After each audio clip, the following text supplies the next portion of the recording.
The video games industry is one of the most innovative and fastest growing industries in the world. The men and women of this industry work tirelessly to provide entertainment for the masses, and some of these provide the music. Music that we love. Music that we listen to when we're enjoying ourselves playing those video games. Video games. Music that we love.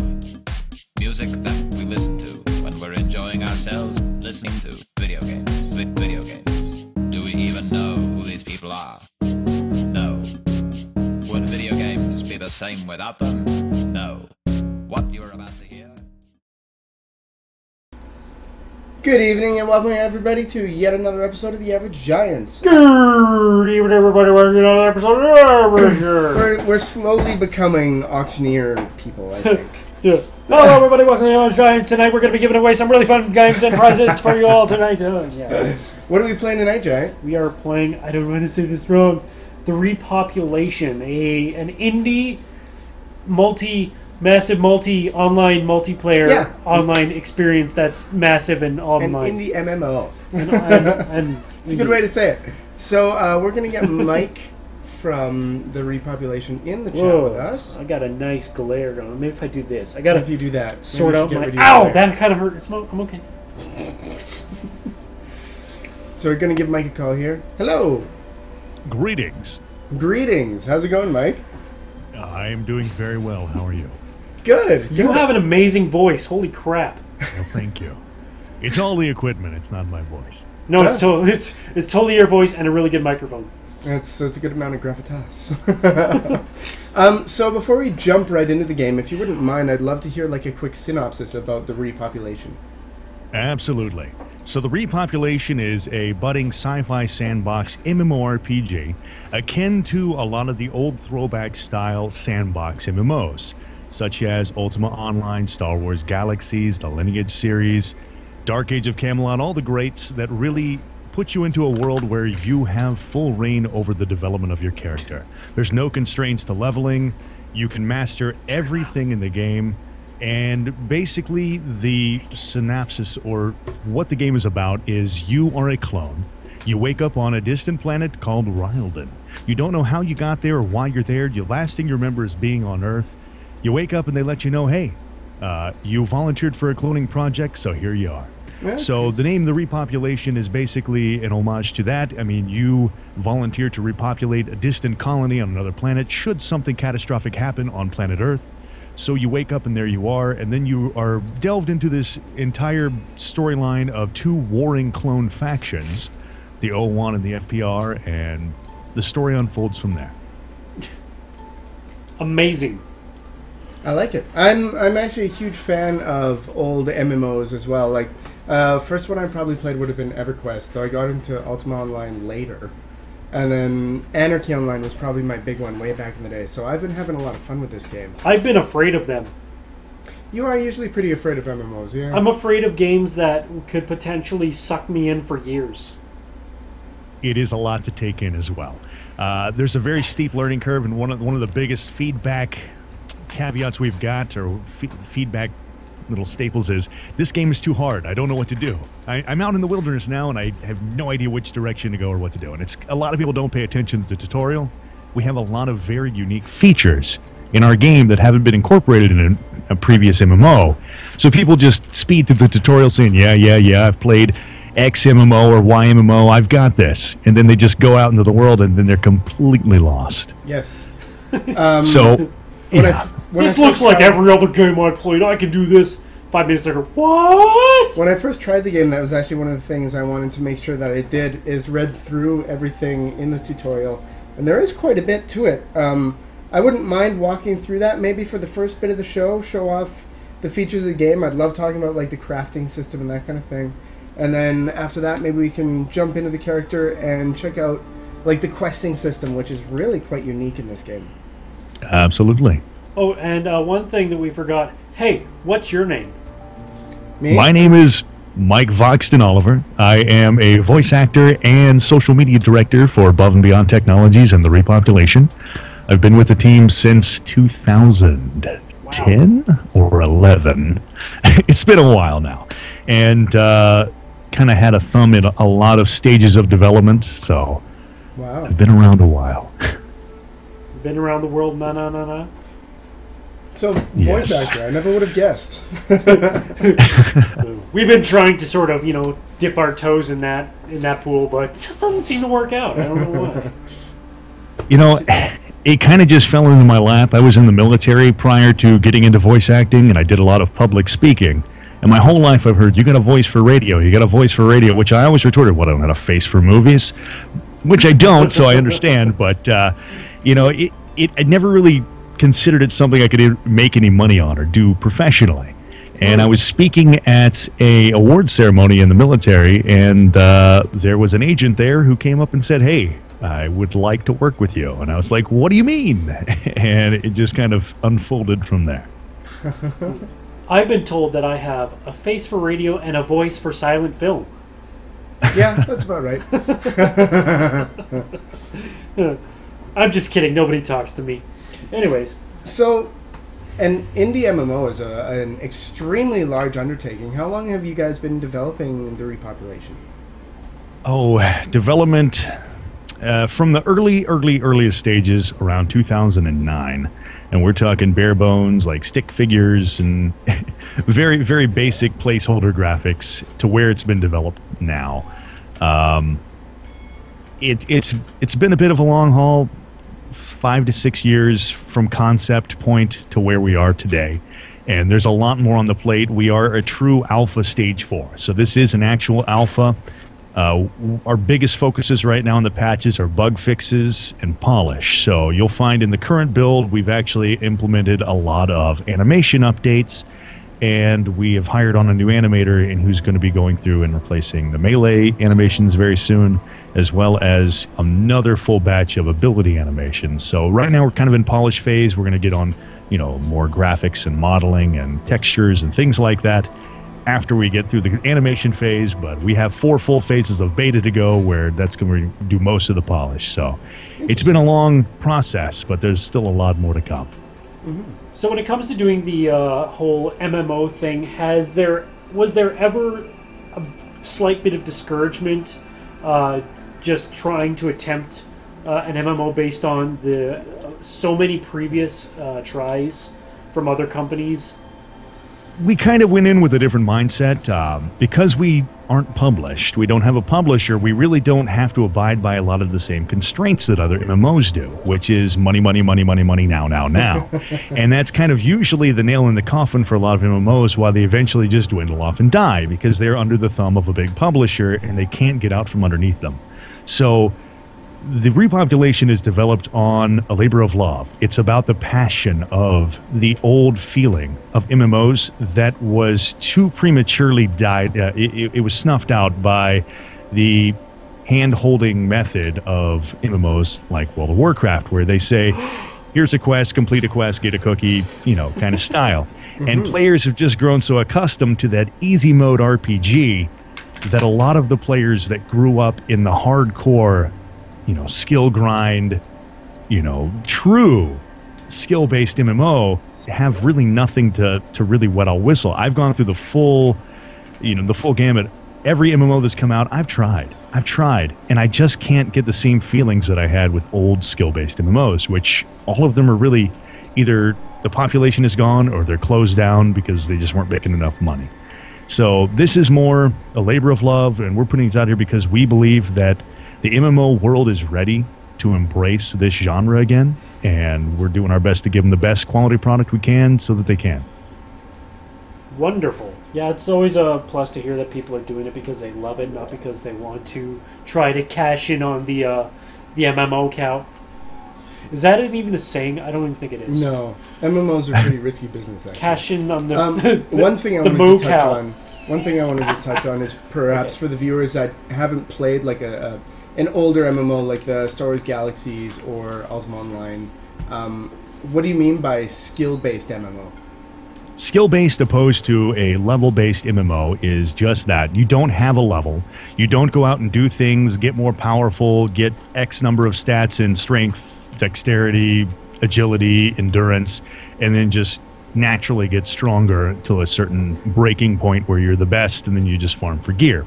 In a skill-based MMO, you're not kind of constrained to the grind that you have to abide by in a level-based MMO. Instead, if you want to become a master at using pistols, you just go out and use pistols, and you're going to get better at using pistols. When you take damage, you're going to get better at defending against that type of damage. So if it's a melee attack or a ranged attack or a sniper, or the various types of damage that you can gain defense on, it'll just get better as you do things. So instead of trying to rush through the early stages of the game to get to the point of enjoyment, you can start enjoying the game from the beginning and develop your character into whatever you want it to be. Very cool. Yeah, I've played a couple games where you need to grind to get anywhere, and it stays fun until you go, well, I just did this for this long, now what? Yeah, you kind of get to that realization point where you're like, okay, I'm 70 hours into this game. I know that I have another 150 before I get to the point where I can actually start experiencing the content that they designed this game for. Mm-hmm. And we just feel that it's time for MMOs to kind of get away from that, where you can band together with your friends. Your role is completely destined by whatever you choose to do that day. If you want to be a healer today, work on your healing. If you want to be a crafter tomorrow, hermit up into your house and work on crafting any number of things in the game. And that's kind of the standpoint we want to take, is we want maximum fun. We want the option to do whatever you want to do when you want to do it, and you'll get better at just that. So cool. So when it comes to the game, what was your original inspirations for it? Obviously, you can see a lot through the user interface and the sci-fi feel. Star Wars Galaxies was a big one. Mm-hmm. The Siege system is heavily on the lineage / Shadowbane type siege system for city sieges, which haven't been fully implemented yet, but you could read a lot on how the city sieges will work on the website. We wanted open world player housing because we feel that housing is an aspect in MMOs that keeps people drawn in. Once they have established that property or that piece of the world that they own, a lot of the older MMOs had that system, and it seems like MMOs are trying to get back to housing somewhat, but it's all instanced housing. Where we do have an instance housing function, we also have a lot of open world property that is claimable. We feel that reverting back to that stage, to a lot of those old school games that truly inspired us when we were playing them, was the direction to go. Cool. One question that has popped up into the chat is it full PvP? Yeah, there are going to be two varieties of server. The first is your standard rule set server, which is what you guys are playing right now in the current alpha build. With this rule set, you aren't flagged for PvP in the non-contested areas. So similar to a lot of other games, where you have to reach a certain point in progression to where it's a fully contested PvP area. Now, if you become a rogue nation, you're immediately in the contested PvP area for the entirety of your existence. So as soon as you become a rogue nation, that's where you do most of your leveling, questing, everything. But in the hardcore server rule set, which will be implemented towards the end of beta, just before launch, it's going to be one of the most cutthroat experiences that you will ever have in an MMO. We're talking full PvP everywhere in the game. Now, there will be varying levels of guard protection, where you'll have to fend off guards if you choose to attack people in those areas, but there will also be full player looting. Our thievery system will be implemented against players instead of just NPCs. We do have a pickpocketing system implemented right now for PvE, but it will be existed against PvP. The mounts will be able to be stolen. If you die to a mob, you will drop all your gear. Parts of your gear will be permanently destroyed, and the rest you'll have to go back and recollect. If you die to a player, all of your gear drops and is salvageable by that player. If you leave your mount unattended, somebody can hop off, drive on the sunset, you'll never see it again. Bounty hunting system is being implemented for the PvP, hardcore PvP servers. I mean, it's going to be very, very cutthroat on the hardcore servers. I have no problem with that. And can we talk a little bit about the factions? So I love I'll let you say it, but I really like how the factions are done in the game. Absolutely. So we have two core factions in the game, and that is the O1 and the FPR. O1 stands for One World, One Nation, and FPR is the Free People's Republic. O1 is your basic government body, kind of the ones that established order on the planet of Ryalden. They want to forcibly take over the planet, sans any indigenous life forms, wipe them out, whatever. It's for the good of populating this planet, the good of the people, the good of the Earthlings, the good of the clones, to take over however possible and truly rule the planet of Ryalden. Then you have the Free People's Republic, who kind of want to get along with the indigenous life forms, and they oppose the O1 and their beliefs. So they're more rebellious. They're more of the terrorist organization that are standing up for the rights of everyone. And they're in a constant state of turmoil, always flagged against each other. Now, should you so choose that neither of those meets your fancy, you can drop alliance with either, create your own rogue nation, which you can choose to ally with O1 or FPR. You can choose neutrality with both, or you can choose to completely go against everybody, O1, FPR, all other rogue nations, some other rogue nations, and truly choose who your allies and your friends are. So cool. Now, one thing that I enjoyed way too much was the character creation. Now, I'm just going to say that you provide a person the ability to make their character basically any shape they want, which I would say is a very important thing right now. We wanted a lot of variance to the appearance of characters. There is even more variance on the way. What you're seeing there in the character creation is honestly a small fraction of what we are able to provide through Hero Engine's many features through that. I kind of got to tinker with a little bit on the dev servers, a little bit more free morphing, I guess you'd call it. And you can get some pretty crazy shapes, sizes, and things like that. So what we have is a very toned back one right now, and we've tinkered and incorporated a little bit more here and there, just trying to keep a healthy balance. We want people to look unique, and sometimes that means a little deformed. I mean, you're a clone. There could be things that go wrong with the cloning process. If that's what you want to do, that's what you want to do. So we've seen some pretty interesting creations since the latest build of character creation, but we wanted a lot of variance to the characters because so frequently you'll find MMOs that have 10 faces and you just have to pick one and just roll with it. And we kind of wanted to get away with that, or get away from that. My guy's head is shaped like an hourglass with giant derpy eyes. Somebody went wrong in the cloning process. But there you go. There you go. Yeah. You got cooked a little bit too long in your clone tech. Yeah, the first time it's like, oh, hello, clone. I'm like, yay! I did want to talk about, you're talking about variety in the game. And what was the thought behind the choice? Because you have the third person, you also have first person. And you have normal tab targeting, but you also have what's known as like action mode in the game. Can we chat a little bit about that? Absolutely. So the different ways of playing the game, we wanted to offer players a true variety of ways to experience games without giving extreme benefits to one or the other.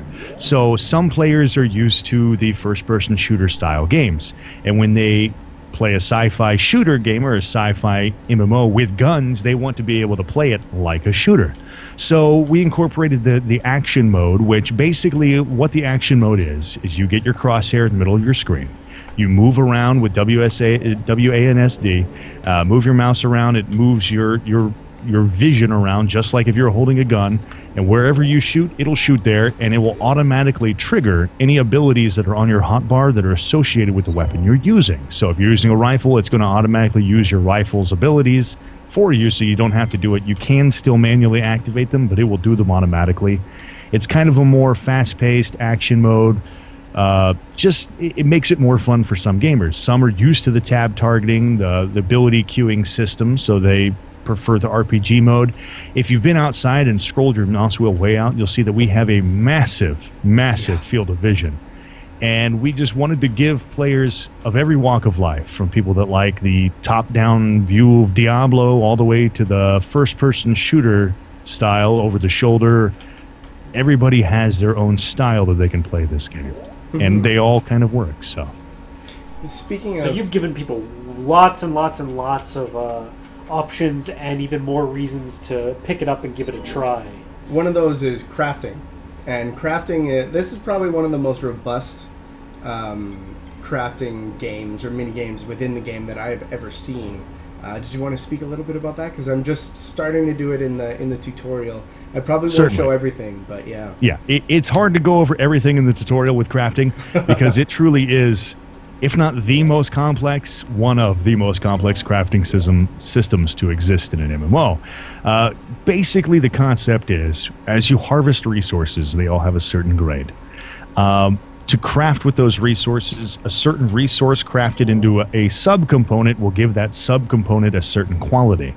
So, say, armor penetration. Well, the quality of each of the ingredients that goes into the subcomponent determines the quality of that subcomponent's amounts of penetration, physical penetration. So then you have your mod that's a subcomponent of the actual component, and then the quality of the subcomponents, multiple subcomponents, and the agents that you use to kind of, I most akin it to tempering. So as a blacksmith, to temper a sword, you have to temper it over and over again, get that steel hotter. With certain agents and certain skill levels, you can temper it with a little bit more on the agents and make it a better hardened component. And then all of your subcomponents go together to make your final component based on the statistics of the subcomponents, based on the statistics of the resources, and on down the chain.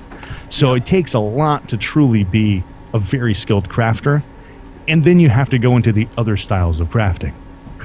So now that brings up a bit of a question when it comes to, did you feel that you've gone far enough? Was there ever a point at which you thought to yourself that people might actually get scared of something, that advanced? We think that we got to the perfect point where we did scare off a lot of people from crafting, but the crafting enthusiasts have dove in feet first and are loving every minute of it. And we wanted to do that because too many MMOs today have a very bare-bones crafting systems that says, congratulations, you're level 17 with Weaponsmith. Now you can craft this, this, this, and this, but so can every other level 17 Weaponsmith. And you just need 10 pieces of copper and a little bit of time. So if everybody can craft it... Sorry, go ahead. No, go ahead. Sorry, it just reminded me of Last of Us. I was going to say The Incredibles.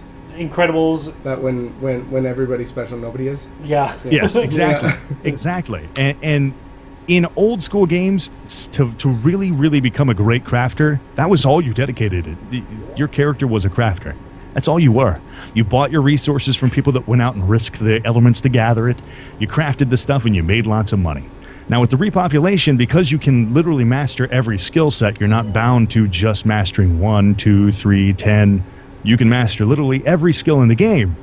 It'll take you a very long time with our skill caps in the upwards of 10,000, but you can do it. So it really takes a certain type of person to truly become a great crafter, and we wanted that because with the modern MMO, allowing everybody to be equal as crafters, they didn't have to ever interact with another person. They didn't have to go out and find another crafter that was better than them to get a better item. With the repopulation, it's the people that truly want to learn the craft, truly want to become the great crafters that are going to make all the money, basically. Definitely. Me, I'm not a big crafter. I never was. I provided resources to crafters in Star Wars Galaxies. I bought armor. I went out and just destroyed things. That was my role.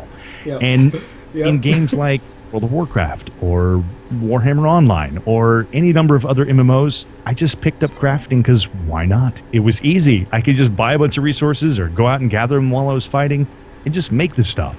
It took a lot of the social aspect out of MMOs. And to me, a lot of modern MMOs feel like a single-player game with just other people running around. Mm-hmm.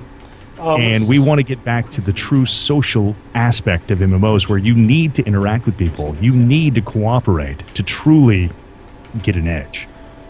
So I have two questions for you. One thing is in-game currency. Now, is it going to be like an actual marketplace where you can, or say Diablo 2 used to be, where you could just go on to a separate hub and buy and sell things? Or will you actually have to find the people that can actually make the stuff, or find like outposts and whatnot to purchase the product? So yeah, that kind of relates to that question, Chad, because they're asking, exactly. Is crafting the only way to get gear? And is crafting the only way to get gear? It's not the only way to get gear. You can actually loot gear. Most of the gear that you loot is either going to be very poor quality or what we call the shells. So it'll be the shell of a weapon, the shell of a chest piece, the shell of a helmet. While you can have crafted versions that have a different aesthetic, what our armor system is it is a series of sockets that you put fittings into that truly give your armor the statistics that it needs. So whereas the cosmetic side of your weapon or your armor might be different from the guy standing next to you, the statistics are going to be the same until you have a combination of fittings which have crazy number of combinations of quality, and dual statistics, and you have 5 slots that you have to tinker with. Sometimes you have less, sometimes you have more per piece of armor, so you have a lot of variance in how you design your character. So you might design your character to be more resistant to range damage, but weaker to melee damage. But you also have a little more mobility, whereas the next guy might tweak it a little bit different way. And with dozens and dozens and dozens of stats to play with, no two people's armor is really going to be the same. But crafting is going to be a very important part, and buying from other players is going to be a very important part, because that's where you're going to get the best items from. So you might go out and farm some really giant, awesome world boss, but he's going to drop high-quality crafting components. You're still going to have to take them to a crafter and have those components turned into your super deluxe axe of awesome. But as far as how the trading system works, there is an in-game auction system. I believe T should open it up so you can kind of see the current auction build. What that is that's a global auction. That is auctions from both FPR and O1. You don't know which side you're supporting, so you might be, helping the enemy grow stronger. It is taxed. So your prices are going to be steeper on the auction house, and the person who posts it is going to get taxed a certain amount of money. They can also put work orders in for things like resources and things like that, so you can actually go out and gather and fulfill their work order for some quick cash yourself. There's also the vendor system, so if they own a home out in the wilderness or they're part of a player city, they can place down vendors that are not taxed by the game, but they can be taxed by the player city. If they're in their home, they're not going to be taxed at all. So they'll get 100% profits if they sell their equipment in their own vendor. So you'll be able to go tell your friends, hey, I was out in the wilderness, ran into Joe Schmo's house, and he makes the best armor fittings that I've ever seen. We should go check it out. So then you take your buddies out there and buy from those vendors, and everybody kind of gets a bigger piece of the pie. You get lowered prices, he gets full profits, and yeah, it just kind of adds to that aspect of wanting to drive exploration. How many encyclopedias of stuff, information do you have that you jotted down over the course of creating this game? Because from the sounds of it, this game is so incredibly massive. And so much thought was put into everything. It just makes me think that you could have your own, 23 book set that you could sell on TV. Well, we've actually been approached by people that do want to create, novellas based on our lore already, and we aren't even a released title. We aren't even really a full IP yet. We're just, in the fledgling stages, like, we want to write a book about this game. But really, honestly, I just akin it to a team, a core team of individuals that come together with equal amounts of passion for what we're creating. So everybody gives a little bit here, a little bit there, and it all comes together into one cohesive unit that is just super rich, super unique, so full-featured, and basically every feature that we bring to the table and we discuss, usually it turns into unanimous, yes, we need that feature, and then it gets implemented with the next patch. So it's kind of grown from that seed into what it is now, just from love and nurturing from many, many different staff members. So with all the stuff that you put in this game, has there been anything that you had to leave out? Not leave out. In fact, we add stuff all the time. Pretty much everything that's been brought to the table has been added.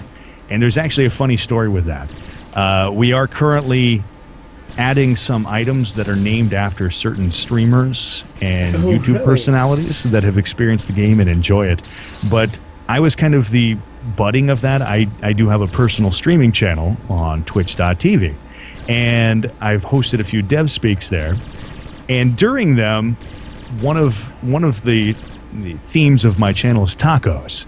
So over the course of 4 different Q&As, the regular viewers of my stream would ask the devs over and over again, will there be tacos in game? Are there tacos in game? Can there be tacos in game? And eventually by the 4th one, they actually, the lore / crafting lead implemented the ability to take the tiny Nakoots you guys have seen that are tameable. You can actually grind them into Nakoot taco meat, and there is a recipe with a taco shell and Naku meat to make Nako tacos. So because of my Q&A, they've implemented Nako tacos based on the fan demand, not on even devs wanting it in there. But that's lovely. Huh. That is lovely. I love that. I like that you're really involving your community that way. That's really cool. Yeah, that's always a good thing when the developer likes to take cues from its fan base. Because it's very easy to just say, just be like, oh yeah, and then shrug it off. Mm-hmm. Our goal is to just build a loyal fan base of dedicated players that enjoy the product. And we're looking for the long-time players. We're not looking for a quick buck. And that's why we went with our model of free-to-play, cosmetics. There's 3 one-time upgrades. There's no subscriptions for bigger perks. It's 3 one-time upgrades. To get you pretty much all the perks you could ever want, and then everything else you would ever want to spend any real money on in the game is just cosmetics. So we wanted to get away from that. We want to put a game out and make some quick money, and then if it dies in 2 years, oh well, we want to get away from that. We want players to truly become a part of the planet Rylden and future planets that might be implemented down the line, and just be in it for the long haul. And some players aren't. Some players already came and gone and said, you know what, this is too complicated for me. And our kind of standpoint is like, well, not really good riddance, but we understand, and you'll find a game that suits you. Mm-hmm. You weren't really right for our game. I'd like to actually speak about, because I know this game is available on Steam right now for anybody that's interested in playing it. Because you were mentioning the different levels of the one-time bonus. Did you want to talk about like the packages if people want to pick it up? So currently, to get access to the game, it requires you at least purchasing into the lowest tier, which is the silver tier of the game package. Upon release, it will be free to play. You won't have to ever buy into any of the 3 tiers. It'll just be free to play from launch. But I'll go over what the 3-tier prices are and what they get you. The first tier is silver. It costs $20. What it gets you is a little more inventory slots, a little more bank slots, a couple more character slots, and the ability to own the open world housing. So if you want a house out in the wilderness, you need at least the $20 silver tier. You can own a home in the instanced area without having the silver package, though. So if you want to have an open world home, you need silver pricing. Then the next tier is gold. It's $20 over that price, so $40. You can upgrade later if you so choose. What that gets you is a little more of all the aforementioned slots, character bank, and inventory. And it also gets you the ability to own your own player city. So if you want to be the mayor of a player city, you have to be at least gold tier. Then the third one is the platinum tier, which is a little more of all 3 of the aforementioned slots, and also the ability to create your own rogue nation. You could be a part of a rogue nation without ever buying into any of the 3 tiers, but if you want to start your own rogue nation, then you need to be at the $60 platinum tier in order to do so. So and that's, we need to make average Gigantia. There you go. And you guys should have the gold tier already. That was the keys that I gave to you guys, and also, I don't know. I'll let you guys announce that later on. But what are we doing? Yeah. But those are the 3 tiers, and actually for the current week until the 9th of March, we actually have 25% off on Steam. Just the sale just went live today. It's $14.99 for the silver package, and I don't know what 25% off the $40 package is, but let me see here. Should be about $30. Gold package is $29.99 instead of $39.99, so Perfect. $10 off. Yeah, I guess I could have mathed that, but No, it's all good. but We don't so it's expect 25% anybody off. to have to do any math because it's Monday. Oh God, I That's just don't true. do math. Yeah. I'm a Math and Monday, just don't worry. I'm sitting right now in the second training grounds where you get to try out the different weapons. There is a lot of different types of combat in this game, so maybe we could have a couple Actually, of minutes to chat about before we get into that, After really this quickly, question. I just want to ask: can you uncraft an item? that. Oh, like, Can If you you- disassemble a knife? Yeah, because I would think that I remember with Diablo 2, you'd get reverse yourself engineer. some wicked ass socket item, and you'd be like, "Oh, I'm gonna put this in," and then, "Oh, I just ruined it." And then it You was cannot uncraft an item. If you dedicate the resources to crafting a fitting, you can remove your fittings from your items. It doesn't cost anything to put a fitting in or take a fitting out of an item. But there's no way to disassemble that item. Yeah. And then when it comes to the crafting of an item, do you get to choose what it looks like as when it comes to like how character creation is so original? Do you get the choice of what your specially made item would actually look like in the end? When you craft your armors or your weapons, there are the die kits that you incorporate into the crafting process, so you can design the unique color scheme of that piece of armor. And you'll know what the final product of the armor looks like when you actually get to the armor crafting stage, because it shows you what the final product will look like, and then you will modify the color scheme as part of your crafting process. Cool. So yeah, we have Yin Yamina. I always get her name wrong. Yin in chat is asking what the weapon types are, so maybe we could take a couple of minutes to chat. Okay, weapon types. You have rifles, which is two main varieties of rifles, and that's just your long-range rifle and then your sniper rifle. So it's a long-range kind of burst rifle, and then a sniper rifle, which is slower firing, a little more range. You can kind of zoom in action mode and kind of get the crosshair and all that. And then we have the burst weapons, which is kind of your automatic weapons, which is kind of like a submachine gun style weapon, kind of a medium range, fast firing, everything from physical style bullets to energy beams and all kinds of things in between, plasma. All of your very fast firing mid-range weapons are under that category. Pistols, which you can dual wield. You can also cross-wield pistols, one-hand pistol, one-hand melee, and have like a sword in one hand and a pistol in the other. Or you can have two pistols, which actually doubles the damage output of the pistols. That's kind of the starter weapon that they start you out with. And then you've got shotguns. It's not a typo. It's not supposed to be shotgun. It literally is a shotgun. It shoots out a giant beam of lightning at your foes. Then there's the aerosol weapons, which is flamethrowers, and there's all kinds of variety of flamethrowers, from a long-range napalm-style flamethrower to a short burst AoE-style flamethrower. So far, the flamethrower is the only weapon trainer that's voiced, and it happens to be voiced by yours truly. Oh, very nice. Awesome. So everybody needs to go check him out right away. No. And we have grenades. Everybody can kind of learn grenades as a secondary because you don't have to equip grenades in your hand. Now, everything else, you can kind of put your weapons on your hotbar and hot swap between the weapons during combat. It takes about 3 seconds to change weapons, but you can throw a grenade from your hotbar without having to pop it up into your hand. Looked like you were trying to ask a question. I was going to ask, could I attach a sword to a pistol? Can you attach a sword to a pistol? There's Yes. currently no way to make like a pistol bayonet weapon. Dang. Okay. I was hoping that I could just be like, this isn't working. Just throw it at him.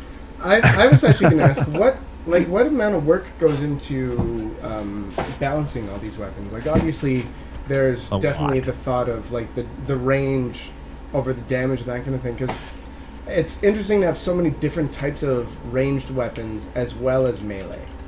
Because each of the ranged weapons does a different type of damage, the armor that you choose, so it looks like you're using a medium style armor right now.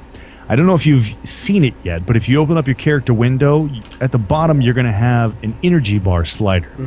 The two yellow bars on your ham bar up in the upper left hand corner with that split in the middle, One side is for your armor, the other side is for your weapons.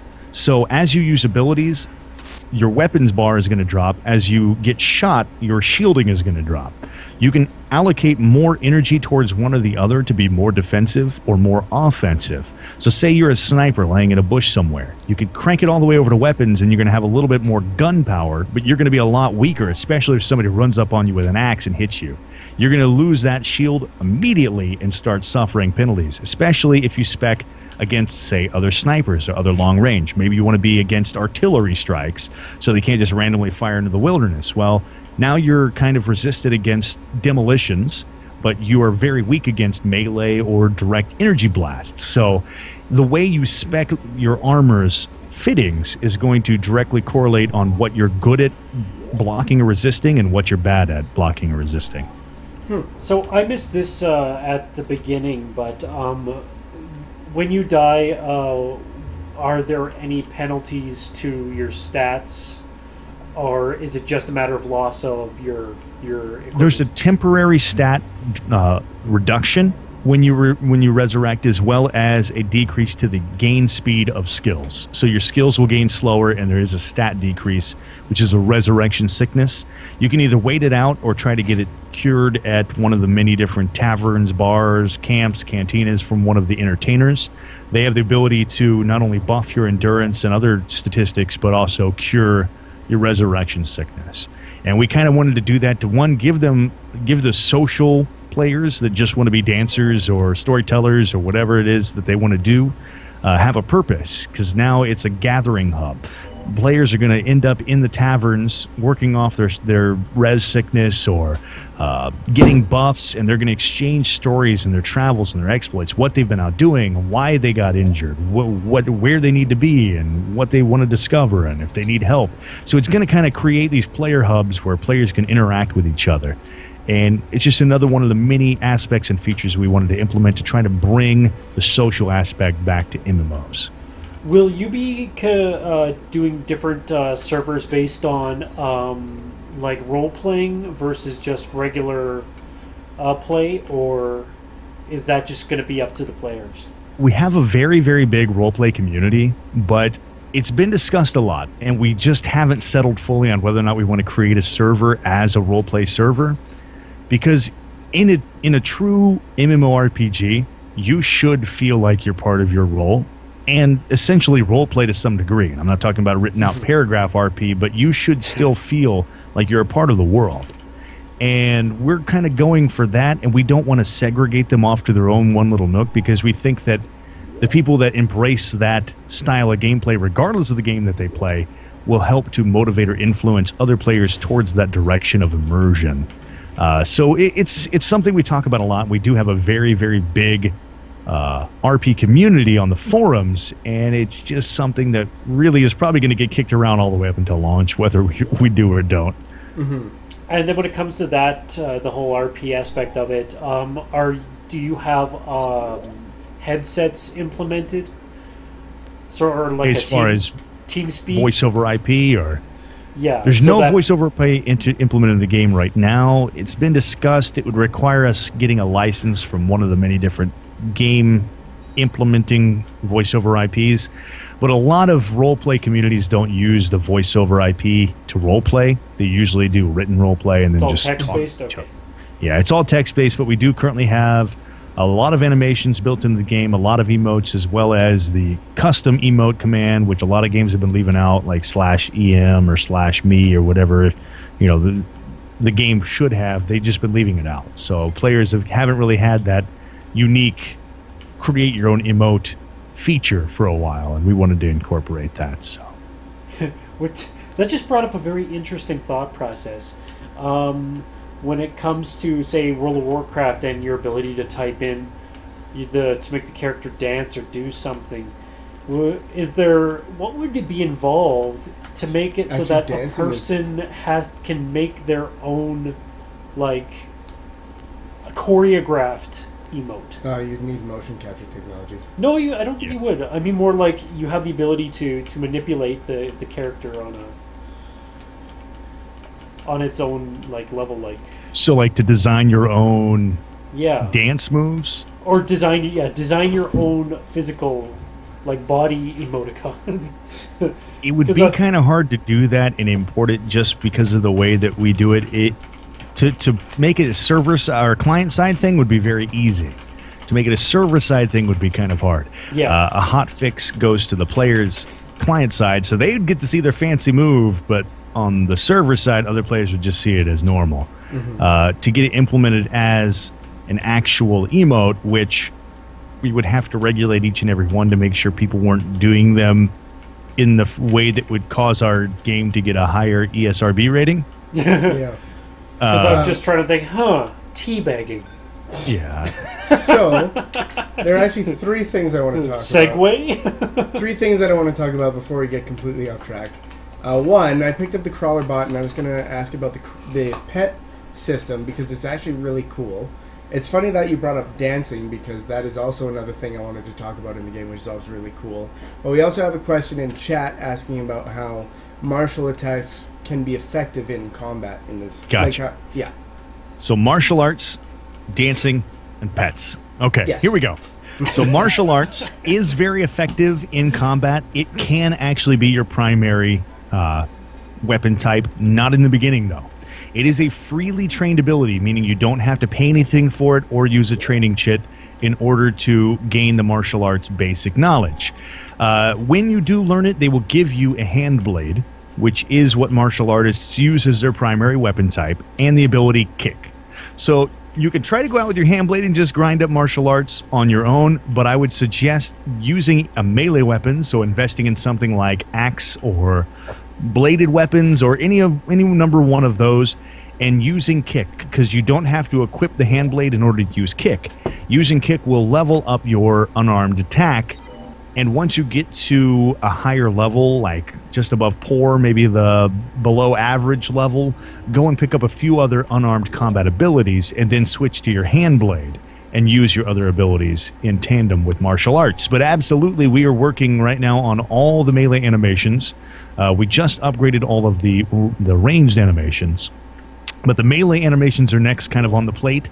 So we're going to try to get some really awesome melee martial arts attacks for people who do choose to go a true unarmed path and make that their primary attack type. On to dancing. Dancing is an ability that's only usable within a camp or tavern area, so you can't just dance in the streets. You can, however, get a campsite, a portable campsite, put it down out in the wilderness and dance there to your heart's content. Dancing has a basic ability and then a flourish. As you gain more skill points and get into higher levels in dancing, we've had players that have gotten into the, I think, 4,000-ish range on dancing already. Wow. And they've unlocked, I think, 10 to 15 different styles of flourishes, like robot and, many different dance styles that have been implemented in the game, so you can kind of get better at dancing and then do more things that other lower skilled dancers can't do. And you can do that with oratory skills as well, right? Like absolutely. That's also the storytelling, which is basically, it starts out, I think, you tell a joke or something like that, and then you get like motivational speeches.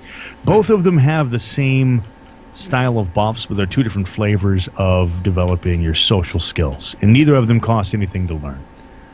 As far as pets go, that's a really, really involved system, and we wanted to really, really do it correctly. There are 3 types of pets. There's your robotics, which is like the crawler you have, which is disposable. That's a one-time use crawler, so once you put it up, it'll be gone forever. You'll have to learn robotics and craft your own, and then learn how to maintain them with scrap parts in order to have a permanent droid or robot, or there's many different varieties of robots you can build and have follow you around. And there is also the taming system, which I saw you talk to the guy across from the Nakut Hall, so I think you picked up taming. Yes. And that basically, as you level up taming, you can get out and tame babies in the wilderness of varying levels, all the way up to the drakes we have in game, which are like mini dragons. You can have them following you around. We have some that can be grown into mounts. But basically, you feed them, you nourish them, you grow them into adults, and you'll see each stage they started as a baby, and you don't want to fight them as a baby. You don't want to take them out of the wilderness, because if they die, they have a limited number of respawns or do-overs before you have to find a veterinarian or be skilled enough yourself to heal those ticks that have been taken off of them. If they lose all of their ticks, which I think most of the early on babies have either 3 or 4 ticks, they're gone forever. They just delete from your inventory and they're dead babies. Just go bury them in the field. The pets are actually really, really powerful when they're grown to adult size and fed properly and nourished, and which leads into the third variety of pets, which is genetic engineering. Genetic engineering is something a little bit unique to our game. Other games like Star Wars Galaxies have had genetic engineering where you just kind of crafted a creature based on harvested tissue. Whereas our genetic engineering has that, so you can actually create them based on harvested tissue, but you can also actually crossbreed the DNA between 2 different creatures. It will not change the visual aesthetic. It will whatever DNA decides to take over the dominant trait will be the visual aesthetic of that creature. But the statistics will be a Frankenstein hybrid between the 2 creatures. So you could essentially create, the Napoleon Dynamite Liger, where it's this mythological beast of doom that you only know the breeding combination to get those statistics. So you could sell your secrets on the marketplace. Absolutely. You can sell your secret creature of awesome and be the only guy who creates the magical Liger of plus 12 domination. Or totally screw up people and make them create the Tygon. I need to make a character named Dr. Moreau now. Oh, go. There you go. Sure. There you go. Completely. That's incredible. Well, I am now just finishing... Well, I finished the tutorial. Congratulations! You're through 0.5% of the game. No, not even. But I think now would be a good time to... it's kind of the 1 hour mark. So we actually are going to be giving away a couple copies of the game. I think we'll give away 1 copy now. And it's the gold package, if I'm not mistaken. I think that's what you said. It is indeed. Yeah. So, I want to say a big thank you for setting that up. Yes. And how do you want to give it away? I have no idea. Okay. So how about the first person... No, actually, I'll do it on Twitter. So for those of us who follow us on Twitter, I'm going to put a question on the Average Giants Twitter account. And the first person that answers it correctly is going to get it. That's why you're the best giver-awayer guy. I am the giver-awayer guy. Okay. Let's get on the Twitter now. So how much, while we do this, I'll just ask you, how much dialogue have you done for the game so far? I've done a couple NPCs that have not been re-implemented into the game just because I have to tweak a bit of the dialogue, but I did Sergeant Simpson, who... I'm redoing some of the dialogues because he was a NPC that was in both factions but had faction specific speech, so it didn't really work out. We kind of focused on FPR before we focused FPR, so I kind of have to make 2 different speech patterns now, and we also changed that tutorial because people thought it was too complicated. I've also done the salvage robot, the guide bot, which is not currently in the game because they're changing the waypoints that they lead you to. I did the Axe Master, which was removed from the game for being too creepy based on player feedback. The script is very creepy if you talk to the Axe Master, and so I did it creepy. I did a very creepy read on it, and the devs loved it. All of the staff loved it, but the players were like, this makes me feel weird inside when I talk to the Axe Master. So they took his speech out of the game. I'm kind of going to tone back the creepiness a little bit, make him a little less serial killer. Come on, even Majora's Mask had the mask salesman. It was pretty creepy. It was pretty creepy because, I mean, if you look at the text, I guess I'll just kind of, off the top of my head, if I can remember the exact wording or similar wording, it was, regardless of what others might lead you to believe, there's nothing more intimidating than a madman with an axe wildly swinging into a crowd. I can teach you a thing or two about axe fighting. That just reminds me... For a fee, of course. I don't think I'd want to pay him anything. That just reminds me that all I have is a visual of Christoph Waltz saying that to me. So feedback was he's a little too creepy, and people were shying away from the Axe Master because of it. So that one got removed. Aerosol Master's still in, and the robot that teaches you how to salvage is still in, and then there's one other robot that also I did voice for that's still in, and then right now I'm recording a heroic player voice font. So when at the beginning you could select between evil, young, cocky, and there was like one or two others, like the voice fonts you could select in the beginning, and that's kind of your character voice. When he jumps, when he gets a little better at skills, he'll say certain quips and things, and I'm in the process of recording, a more heroic style voice.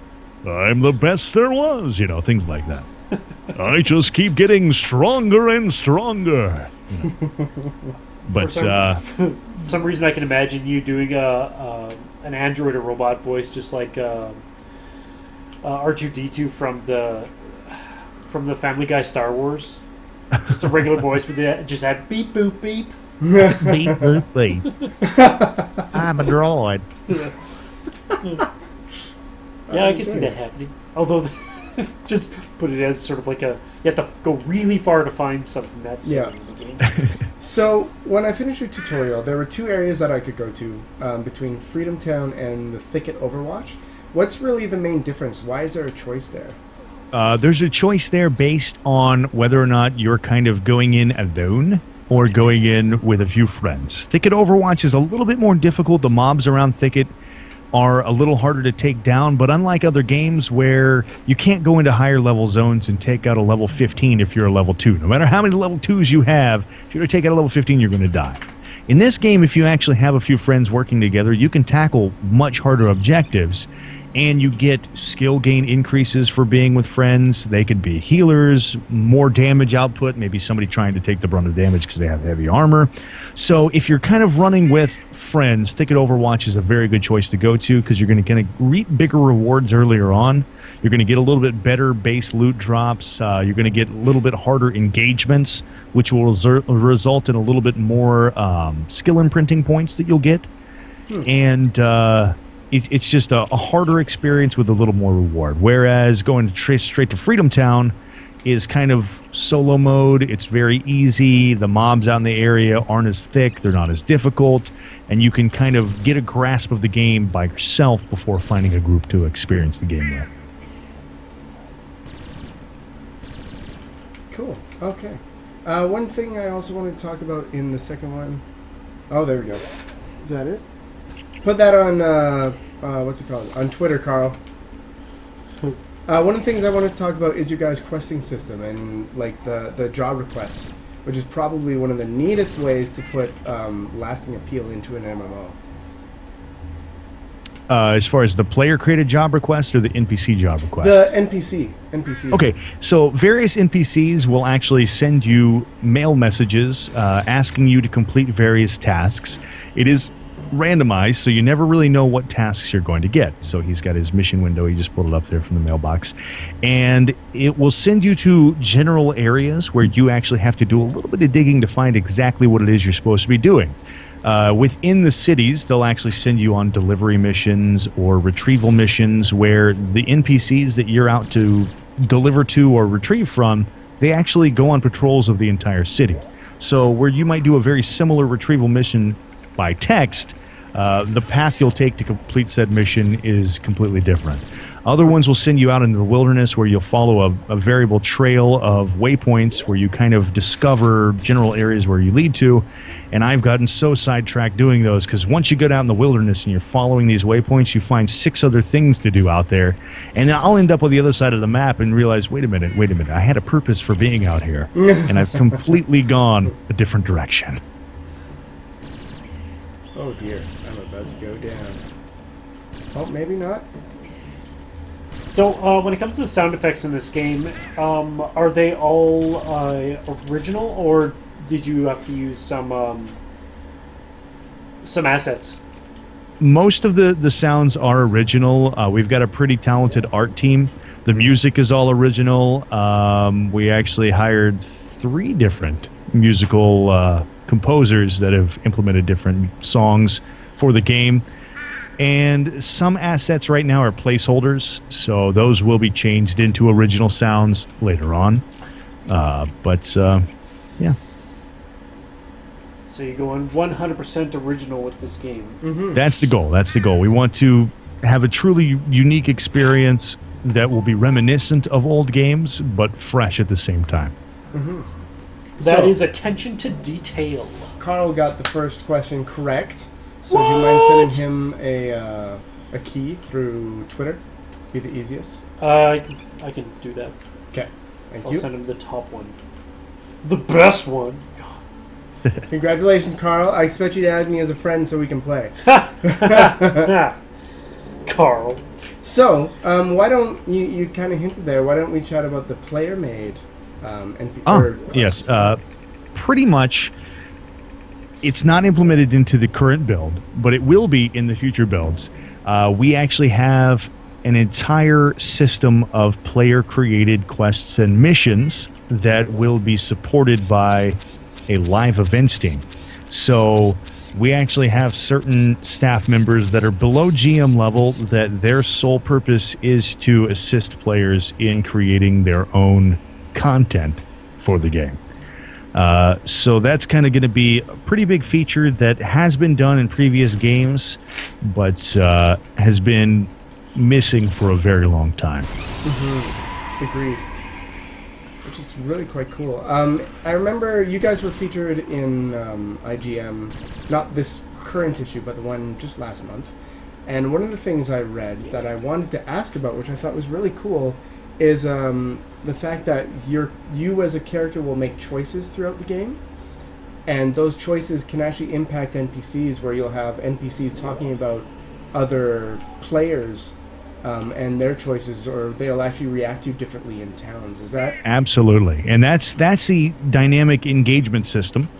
At any point in the game, you can actually stumble upon an engagement and you won't even know what's going on. There are things you can do, your choices and actions. For example, the Fage are a neutral race within the game. They're attackable and show up hostile on your map, but they will not openly attack you unless you lose reputation with the Fage. Now, if you go on a Fage slaughtering spree, instead of, you can actually quest with the Fage and gain reputation with them, and eventually they'll not show up hostile anymore. They're kind of a curious being. But if you go on a rampage and just slaughter Fage left and right, you will trigger an event that will affect every player in the zone that you're in, where the Fage band together, and they will attack the nearby NPC cities, keeping players from interacting with the NPCs there, slaughtering the NPCs of the town, just killing every clone in sight, until enough players appease the Fage by working for them. Now, obviously, you being the one causing said attack aren't going to be able to just go and work for the Fage because they're going to attack you on sight. So the things that you do individually will affect everybody on a much grander scale. Crazy.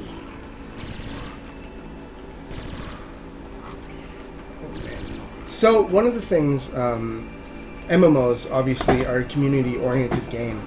And what do you guys do to try and promote your own community? Because it can't be an easy thing. It's really not, and we've tried to implement a lot of those features that have helped to inspire a true social MMO. We also interact with our community regularly through many different social media means: Facebook, Twitter, Twitch, Q&A sessions. We've given out hundreds and hundreds of CD keys to people to get them into the game, build the community.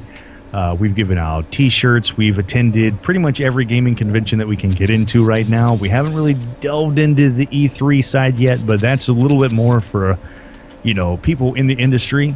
Are the ones that attend E3 and the ones that also show at E3. Definitely. So we kind of been focusing more on the PAX side of things, whereas fans can come and interact and learn about the game. And we've had a lot of growth, and from the beginning, community was a big part of who we are and what we've done, because we are a 100% crowd-funded game. So we started with Kickstarter, and a fun little tidbit is we were the first actual MMO, not the first video game, but the first MMO to get crowd-funded on Kickstarter. Oh, crazy. And now there's just hundreds of them that are getting funded. So our first Kickstarter was a pretty small goal, because it really wasn't something that had been done before. So we were like, well, we'll see if it works. And it did.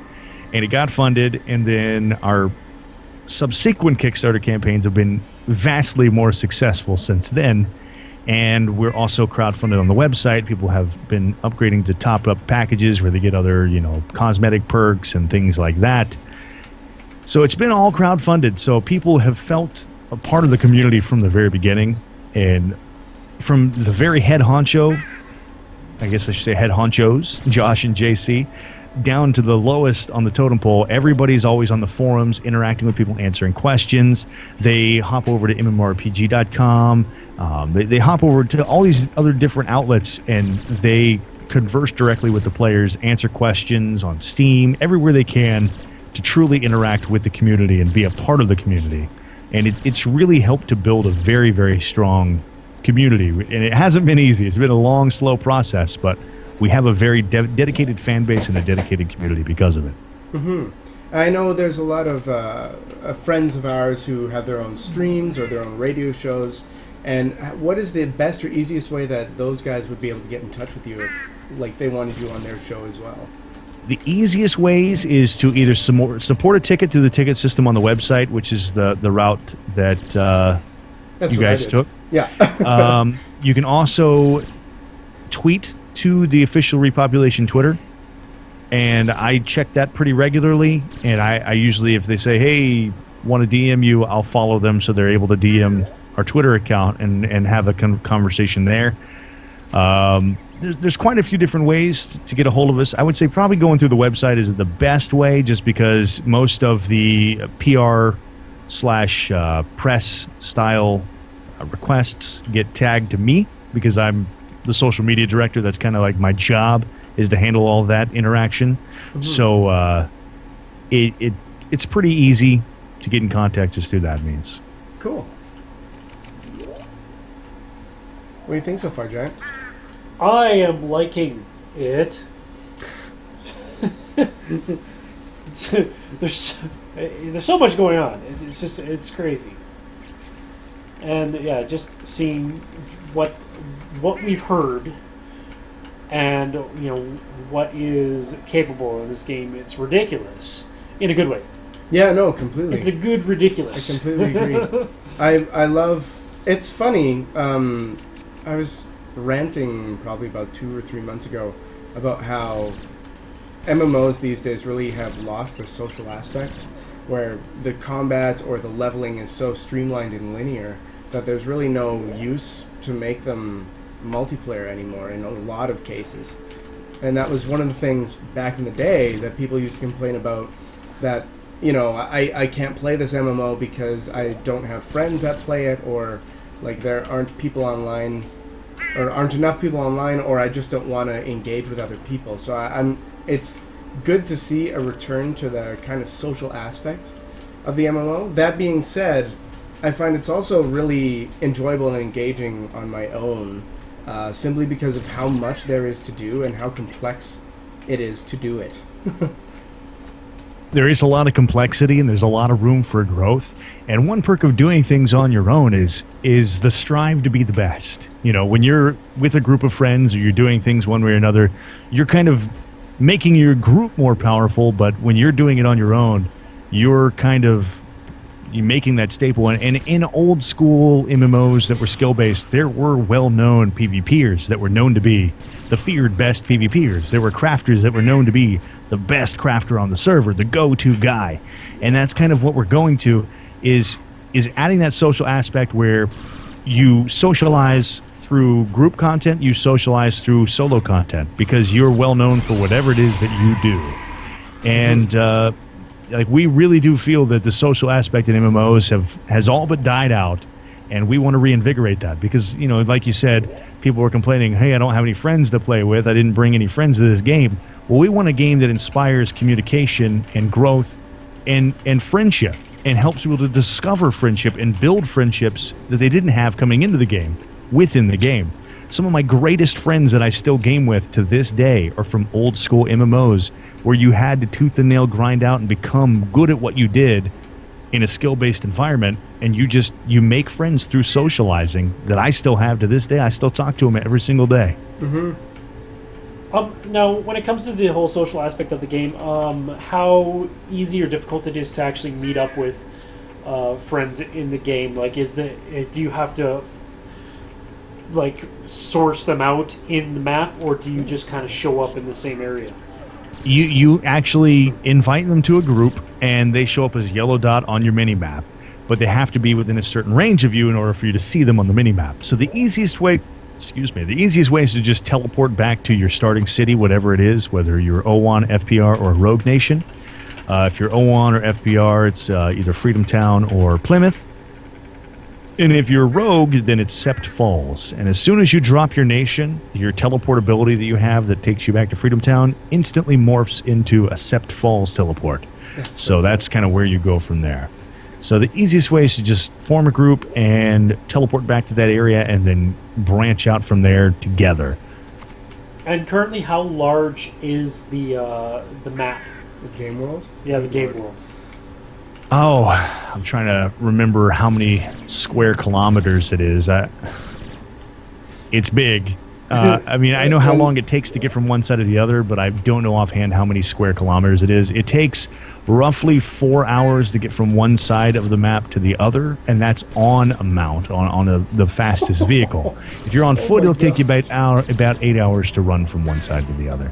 And do you plan on expanding to different worlds? Absolutely.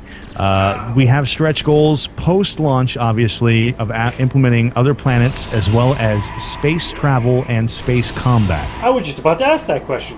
Huh. Yep. It is currently on the plate. It's not being developed yet because we want to perfect the game that we have now.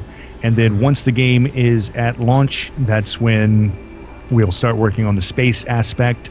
And then once space travel and space combat is implemented, that's when other planets will become discoverable and inhabitable. Long-term player for life.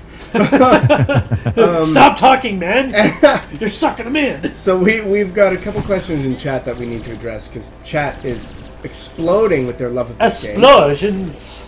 So they're asking, I'd love to chat more about the player housing because you mentioned that there's housing in the open world as well as in an instance zone. They're also wondering if you can make furniture, if you can make vehicles, or if you can breed a pet that becomes a mount. You can breed pets that become mounts. You can also tame pets that you can turn into mounts. You can create vehicles. Currently, there are 2 forms of speeder bike in the game. One 2-person like hover car that's kind of slower, like a touring hover mobile. There is 1 mech currently in the game used for sieging. There is another mech that's in the game for GMs only that has like big boomy rocket launchers. But that one will be implemented for players soon once we balance it a little bit more. There is also currently a interplanetary, like inter-atmosphere flight vehicle that is available for devs only right now. It's on the dev server. We're tweaking a few things before we release that, but there is going to be atmospheric flight implemented into the game.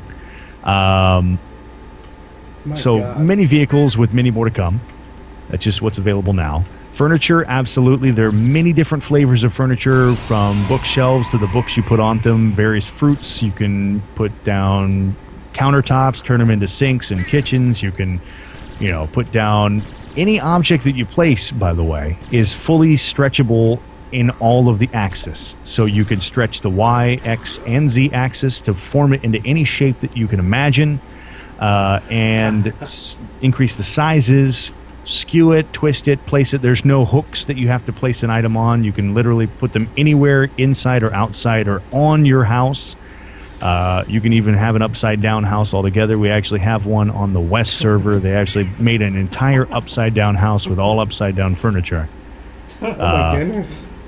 But the house decoration is one of the most advanced house decorations as far as what you can do with it, because people have literally taken a bunch of books and turned them into couches. Just because they've stretched it and added cushions and just out of books. People are really being innovative of what they are creating with our city building and house building tools. Currently, the city plot is just a much bigger plot where you actually put up all of the defenses. So you put up the walls, you put up city turrets, both the automated and the manned turrets. So you have stationary turrets that you can actually sit in, and it's kind of like like a rotating turret that you just fire like a giant Gatling gun at, enemies that try to invade your city. So you completely design the entire layout, what buildings go where your walls go, how big or how small your city is on your city plot. Currently, top level is all that is implemented on cities, but in the city patch, which is what Josh is naming it, city patch, it's going to be coming sometime mid-beta. They're going to be implementing the subterranean levels of cities where you can actually have a gigantic underground city where you're going to be able to implement housing for individual guild members, marketplaces, all kinds of stuff underground. So when you'll have a smaller plot above ground that's still fairly large, it will lead to an underground subcomplex that will be very, very large. And there's even talks right now of wanting to implement a subterranean transit system that will travel between allied cities. Wow. Now, the problem with this, not a problem mechanically, but problem as in politically, is say City X is allied with City Y, but enemies with City Z. But City Y and City Z are allies. City Z can take their transit system to get to City Y, and then they could take City Y's transit system to get into City X.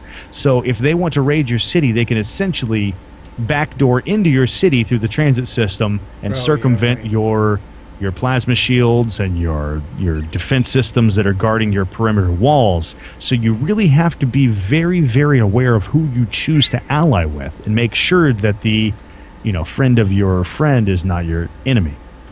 Interesting. Oh. So there's going to be player politics there too. Yeah. Absolutely. One of the questions that I had when it comes to the the landscape is how long did it take to develop such a vast expanse of land? It started very small and it expanded from the beginning. I mean, the very beginning, one of the squares that you see, you can kind of see the outline of what a square block is. There was just the one of them, and it's kind of expanded out from there.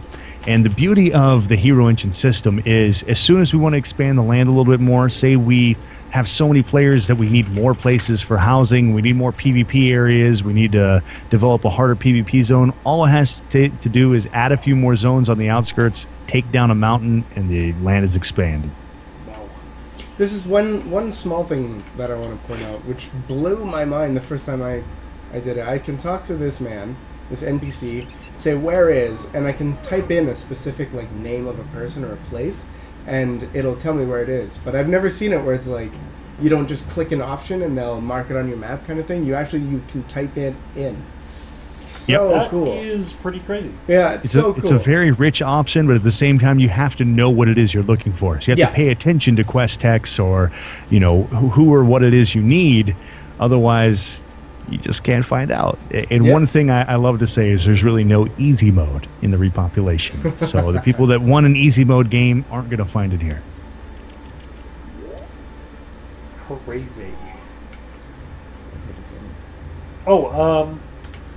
Suppose I want to build an above-ground train line. I don't think it would be possible just because it's going to be similar to other systems where you travel from one point to the other on the train and then you have to instance into that city. So you couldn't really have an above-ground railroad per se. Could it be on the outskirts of cities? As far as still an above-ground or... Yeah. I don't know if that's a direction they want to take. I think that they're all going to be underground from what I've spoken to the devs about. Everything that I've heard has been underground only. There will be above-ground shuttle systems so that you can actually shuttle from one point to another. Because I would totally want to just build a train line and then set up a train just full of guns. Train full of guns.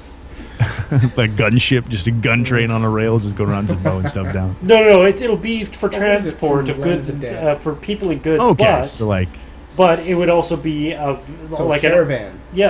An armored vehicle to prevent people really trying to take advantage of it. While that won't be available for trains, it will be a necessity in the hardcore servers because the hardcore servers have regionalized banking, so your bank is not global.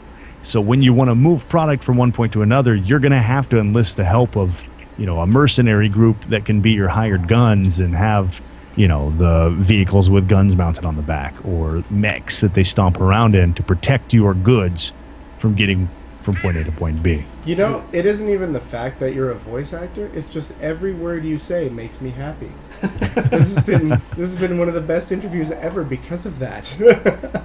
I wanted to ask about travel abilities, because obviously you have like a teleport back to your capital, but the world map is so huge, like you're saying, that it takes 8 hours to walk it.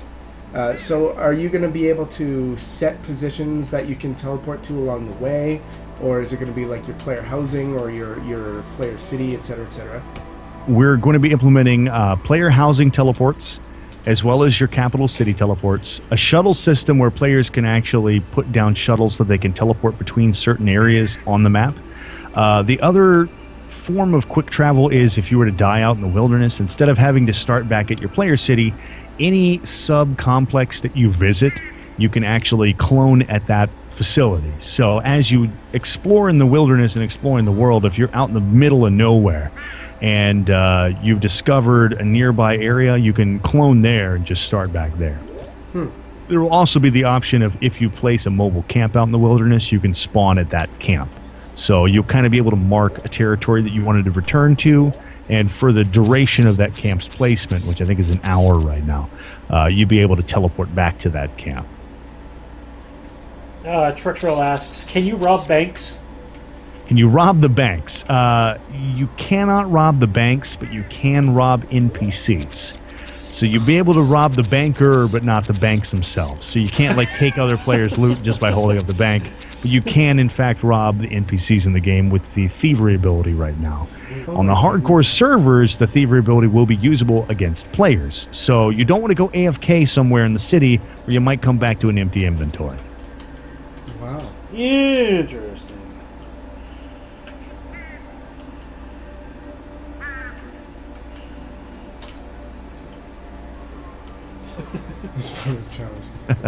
Okay, so we're about 5 minutes away here until we're going to give out another copy of the game. Sweet. And I'll ask a question of that, and then we have one more copy to give out before the show's done. Super sweet. Yeah, so people can have something to look forward to. And for those who don't get a copy of the game from the show tonight, remember that it is currently 25% off on Steam. You can get into the game for as low as $14.99 right now, though I'd suggest getting a gold package, which is $30. And that is because you get some really cool features like increased inventory, bank slots, and housing in the gold package you can have in the open world rather than the instance world, if I remember that correctly. Yep. And also, it increases currently, in this current build, the repopulation tokens are only going to be available for the early access / pre-orders. So people who purchase the game before launch are going to acquire repop tokens. You get more repop tokens for gold than you do for silver, and what those are used for are exclusive cosmetic gear that will be released upon launch that will never be obtainable again unless you had repop tokens. So. Oh, cool. So a discount like that. I'm not sure what Carl means. I'm not sure what Carl means, but I think, Carl, what you're asking is it's a discount on Steam right now. Currently, there's no way that I know of upgrading between the two packages on Steam. They're just two base versions. I don't think they've implemented an upgrade yet. But what you can do is upgrade on the website, and I don't know that they've actually put the 25% off on the website. I can check real quick, but I don't think that they have. Okay.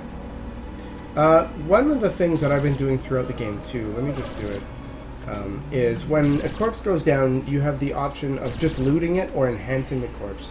Do you mind chatting about that? Because it's kind of a neat little system. Yes.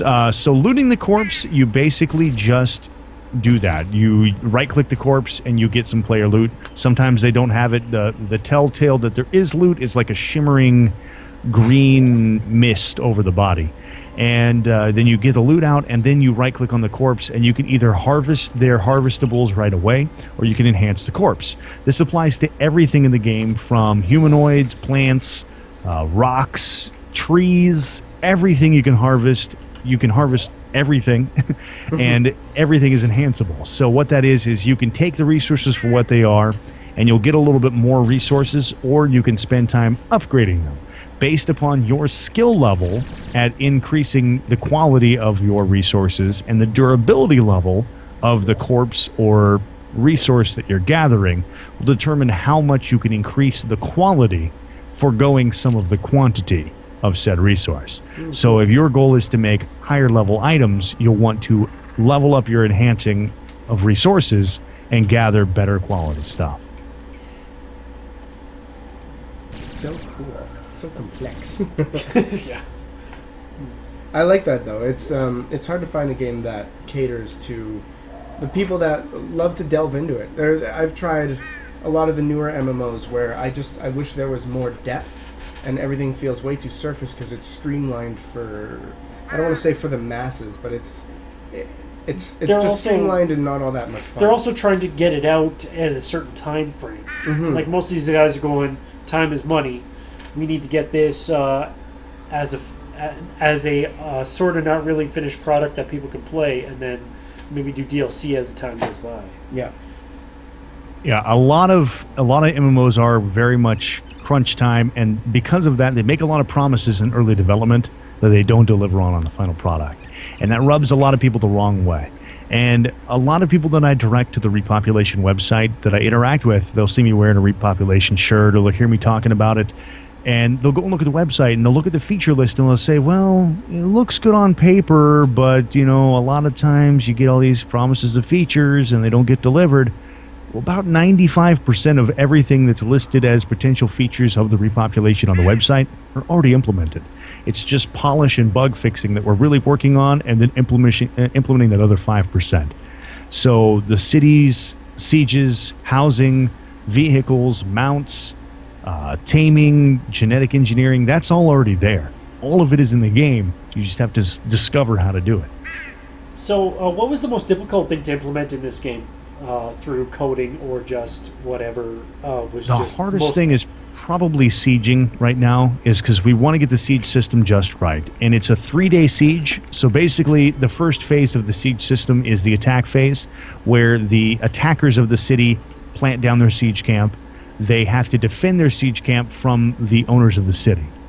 At the end of the day, if the city owners destroy that siege camp, then the siege is over and the defenders win. The second day is a defense phase for the city, where the attackers will attack the city phase, and if they actually get to infiltrate the city's defenses, the third day is basically a destruction day, where they can destroy as many buildings as they want within the city and attempt to take over the city's core, basically the control center of the city. If they do so, then they gain control of that city and they take it for themselves. If they don't, everything that they destroy still has to be repaired or recreated by the city owners. Interesting. Huh. Okay, that's kind of been the hardest thing we've been trying to implement, is because a lot of the siege mechanics are a little unbalanced here or there. It's just finding a good, healthy siege balance that has really been something we've really been working a lot on. Mm-hmm. I'm going to be asking the next question on Twitter here, so first person to answer this question correctly gets another gold package key for the game. As everybody pops over. Yeah. Oh, we just lost our entire viewer base. Oh well. Yin is asking about the siege mode. Is that 3 real days or 3 in-game 3 days? real days. Holy crap. There's a certain set of hours. Now, the siege doesn't last for 24 hours. It's not a 24-hour day period. There is I think it's a 3-hour window within those days that is a set time frame that the city sets up. So when you create your city, you set up your 3-hour window that your city is attackable. You get notification of the attack a day out, so you have some pre-planning, and it tells you this is the window, have your people available, and then that next day, during that window, that's when the siege begins. So it's 3 real days, but it's for a set number of hours within each day. So you kind of feel the sway of the battle over the course of those 3 days and really know if it's crunch time or know, man, we really need a bigger force, or we need to do this differently. So there's kind of that war strategy to the siege system. And this has NPCs and real players, does, or is it all yeah. real players? And that's basically based on how fortified the city chooses to implement it. So the siegers can implement NPCs to attack the city. The city can actually have a bunch of NPC guards and NPC turret systems that help to defend the city. It's all based upon how much financial backing the siege or the defense has to either take over or defend their property. How cool is this? Jeez. Right? Also, I was having trouble finding NPCs, so I asked another NPC and she put it on the map for me. How neat is that? I love it!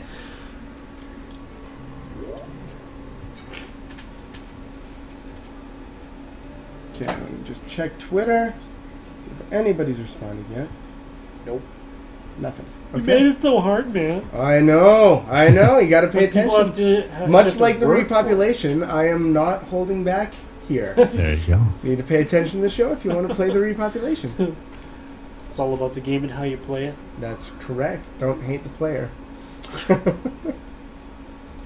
Don't hate the game either. Yes, don't hate the game. Oh, yeah, either. The that's game's amazing. Don't hate the player or the game. Hate yourself? No, no. So the question that we ask every developer, because it's always funny to hear about this, is we know that for a fact that every game has its fair share of glitches here and there. From your experience, what do you believe was the most hilarious glitch that you encountered? I hope that it's been removed. I haven't tested it yet. This was the glitch that actually had a lifespan that shouldn't have had as long of a lifespan. We didn't even know about it. The game has been in a very testable early alpha phase for 3+ years with the current player models in the game. And it wasn't until we released early access on Steam that we had a huge influx of players that really started to break the game down and discover things that we didn't know were even in the game. And it was within the first probably hour and a half of early access launch that we started to see screenshots pop up on Steam. Well, apparently, if you have a female character and you take off your armor, you're in your skivvies, so you're in your female underwear, Yeah. and activate the cloak ability, which doesn't turn you invisible but turns you semi-translucent. It was turning all of the females' clothes translucent, but not the the body. So you could see full frontal on the females because it was turning the undergarments translucent and the outer garments translucent. But yeah, so we had that patch full frontal female nudity. Well, at least it would be an entertaining one. Yeah, very true. That's what we saw, is a lot of people that were doing that and then dancing in the bars. So basically all of your taverns became gentlemen's clubs for that iteration of the game. Yeah. There goes your SB rating. Yeah. We didn't have one yet because we're still early access. So Yeah, definitely. So when was the last time you saw a rated AO game? Oh, I don't even know. I guess it would have been Age of Conan, maybe? Yeah, it would have been. Definitely would have been. Carl, who was the first person that got the gold package, is wondering if on the website how long he has to max out the upgrade because he needs to own his own faction. Oh, you can upgrade it at any point in your repopulation time frame. So you can upgrade it 5 years after launch if you want to. So you can upgrade them now all the way up to the $100 tier, which gets you a few more perks over the $60 tier, but it's all just cosmetic fluff. Or just update to the $60 tier at your leisure. But you have as much time as you need for that extra $20 to get up to the platinum tier. There you go. Quickie. That should make him happy. Yeah. I'll definitely play in that faction if you make that, Carl. Heck yeah. Oh, there we go. Looks like Trexel and Yin are actually going to play the game because they are the second winners. They are the winners?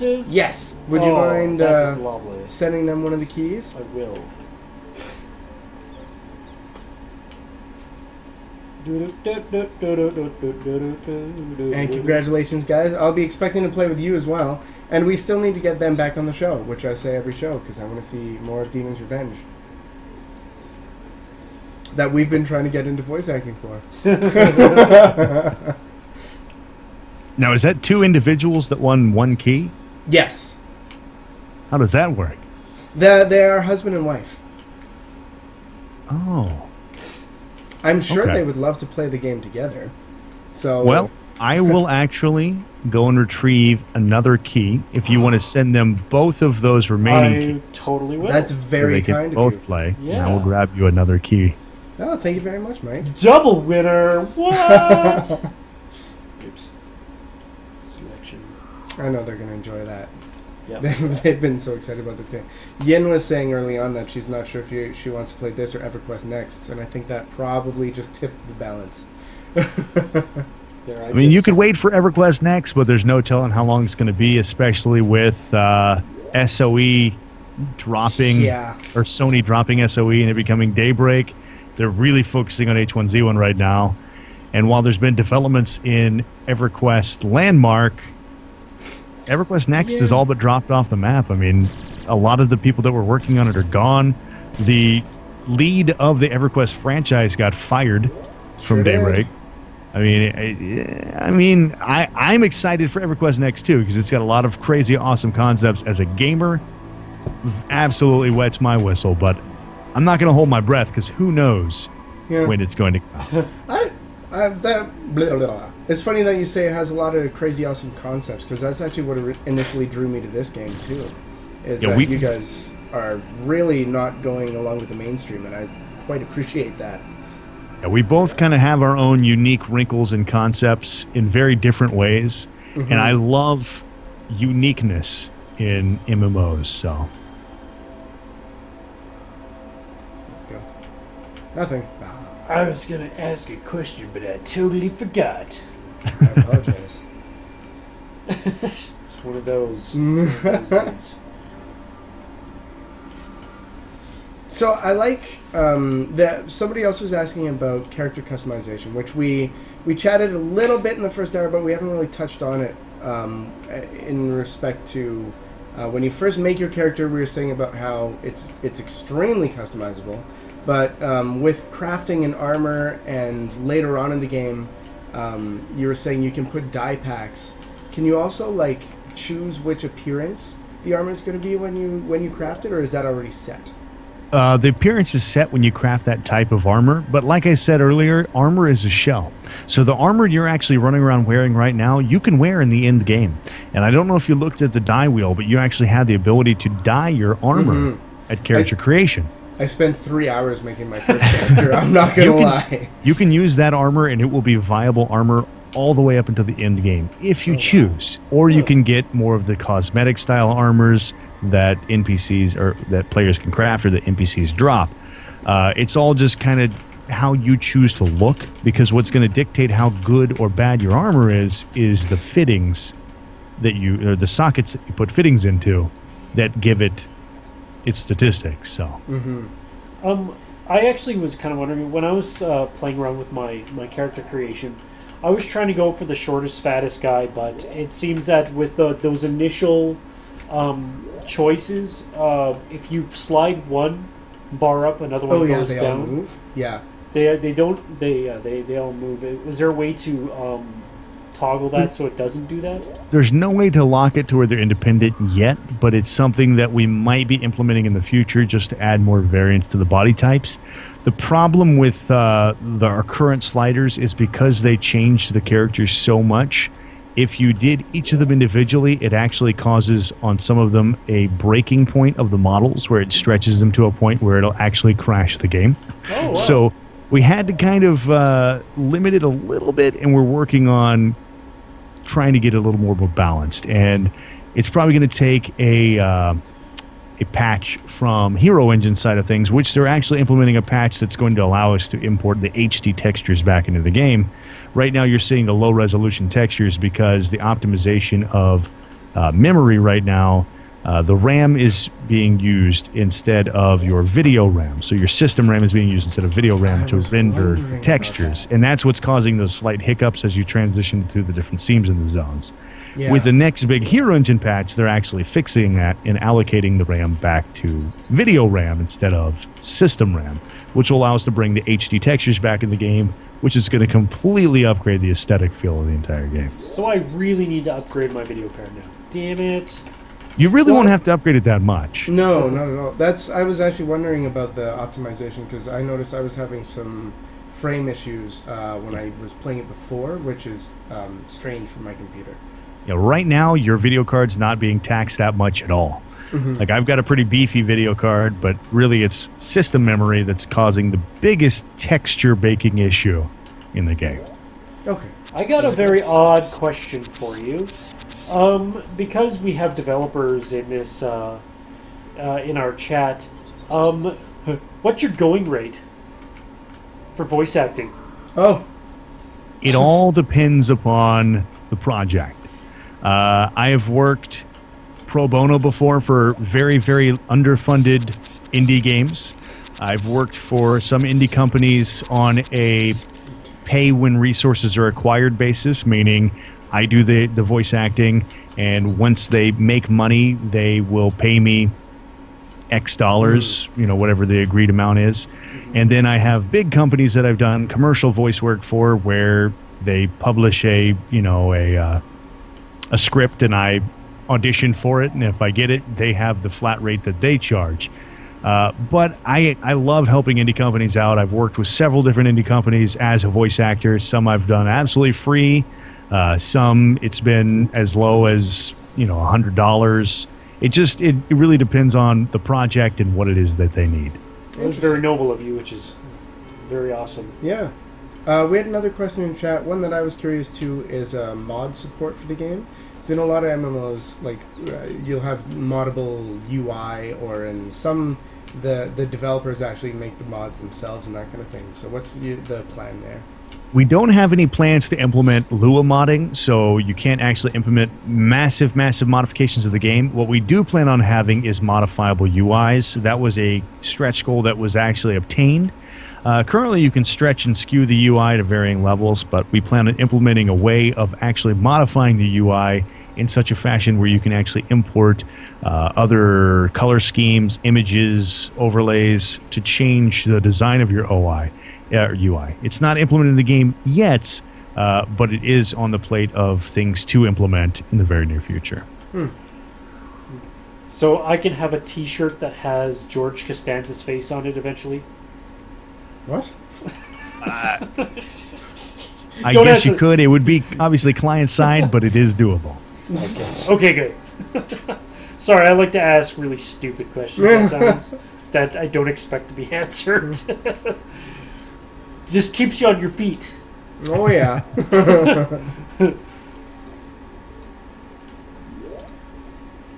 So, here's the other question that we ask the developers of the games. Do you still like playing this game?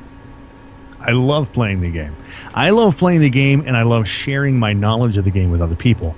I've kind of become somewhat of like an old mentor that roams around and helps people because I've kind of been there as a lot of the features have been implemented. A lot of people I see out in the wilderness completely lost. They don't know what they're doing. They don't know the direction to go, and so I'm kind of the Obi-Wan in the desert that kind of comes up and guides them in the right direction. But I do play it pretty frequently, but not as frequently as I plan on playing it upon launch. Upon launch, I'm going to be a cutthroat, bloodthirsty pirate. I'm going to run a rogue nation on a hardcore server. I've got a pretty big following in my streaming side of things. Yeah. So they will be my bloodthirsty band of bandits, and we will roam and scour the countryside, slaughtering all of the people that I might have assisted in my current travels for their Count me in gear. on that following. Interesting. So for now, you're just the architect. For now, I'm just the peaceful. The guy good sitting in the guy. room with all the TVs. Yes. You're creating your own neutral, competition. the neutral machinist body. Yeah. Yes. I was going to ask, what is your favorite style to play for combat or just in general? Currently, I do a mix between a rifles build. I have 2 rifles on my hotbar. One's a standard rifle, the other's a sniper rifle, so I can really peg them from a distance.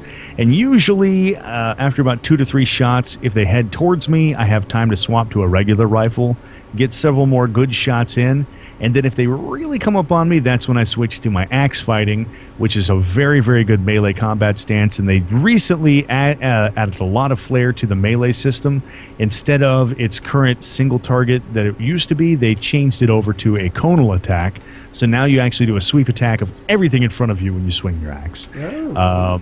But melee's seen a lot of love recently, so I've got it spec'd so that I start out with rifles, and as people rush up on me, I go into melee mode and get out the old axe of dominance and just finish them off.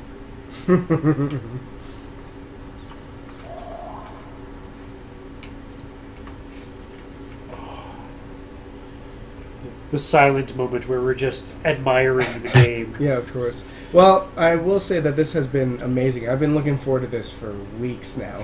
And we'll have the other question as well, probably in about 10 minutes or so, if not a little bit before that. And I wanted to invite you back. I know you guys have PAX East, and hopefully that'll be a lot of fun. Hopefully. Hopefully. PAX East is a busy time.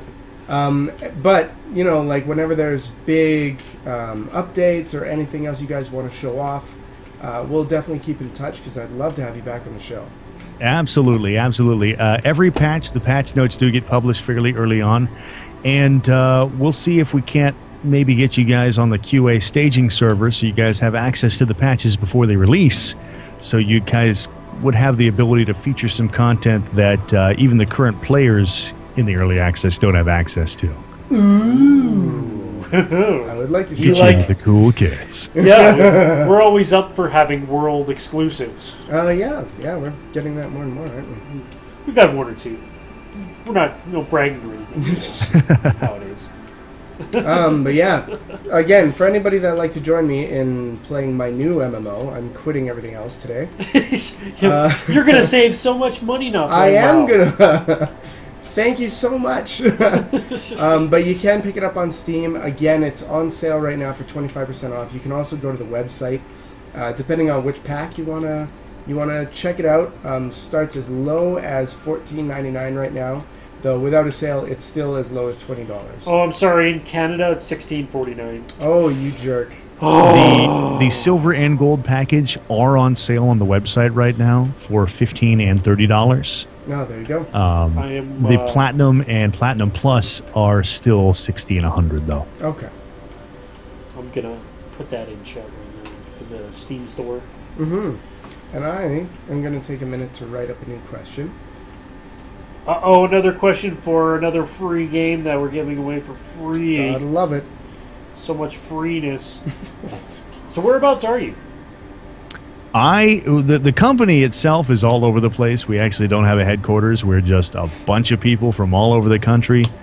And we have a lot of meetings over different VoIP and submit our content and just work. The 2 lead devs, JC and Josh, are in very opposite sides because JC's over in Thailand and Josh is here in the U.S. Oh, yeah. So there's really no centralized above and beyond technologies headquarters. Yet, you know, if we get big enough, then eventually it'll probably migrate towards that direction. I myself am located just north of Tulsa, Oklahoma. And we've got people in Washington and up in Boston and all over the place. And for people that want to keep up with you, Mike, what is your Twitch channel? My Twitch channel is Deadpool Plays. I used to do a lot of Deadpool cosplay on stream. I really don't anymore. I just kind of have fun at game. I'm part of, I don't know, I've never heard of the Coalition. Pretty big stream team. Co-Carnage runs it. A lot of real good streamers in the group. I've been with them for about 6 months now. I'm partnered over on Twitch. And I'm a variety streamer. I stream just about everything. I try not to stream too much Repopulation just because of the Deadpool theme. I try to keep that IP from our IP just in case Disney ever tries to bark up my tree. It won't spill into the Repopulation. But I do stream on the official Repopulation channel as well. So it's twitch.tv/Deadpool Plays? Deadpool plays with a Y. Deadpool plays. Oh, Yeah, Deadpool with a Y. Oops. Deadpool. All right, question 3 is live on Twitter. Who's going to get to it first?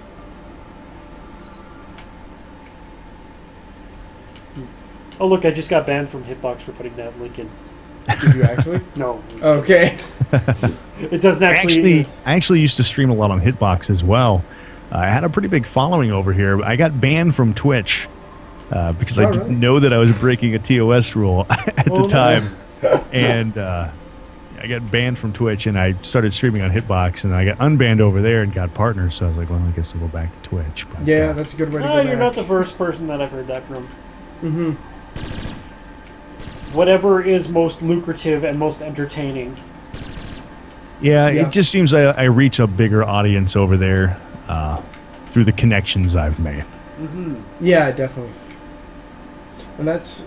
never mind. Nah. Yeah, never mind. No. Yeah. Probably not a discussion best had here. Yeah, exactly. Not at all. Yeah. Hitbox is good to us. Yeah. We've been here for a while now. Just under a year? Yeah, just under a year. Just for us, it's been just over a year. Yeah. Yeah, it's super nifty. Super nifty. Okay. They've got a lot of great features. I love the dashboard at Hitbox. I wish Twitch would do something like Hitbox's dashboard, because it really is very richly featured. Mm-hmm. It is nice that way. So, as we come down to our final minutes here, is there anything you want to say, or any shout-outs or anything? I just appreciate you guys having me on and getting to hang out and talk about the game. It's a game I'm very passionate about, have been for a very long time, so I appreciate the opportunity to come and talk to you and the fans of the Average Giants and IGM. So thank you so much to you guys, and thank you to everybody for tuning in, and I hope to see each and every one of you in the Repopulation at some point or another, whether it is out in the wilderness helping you or at the end of my gun barrel. Yeah, I am going to follow you on your Twitch account I'll now, definitely follow as well. Because it just sounds like you're quite entertaining. Do what I can. Sounds like you're quite entertaining. I like that. There is a reasonable thought process that assumes that you have some entertainment value. Yeah, usually at more than one point in the night, a lot of my viewers and fans make me go into my numerous different voices. My favorite is probably Stallone or Arnold. Like, those are two of my really fun voices.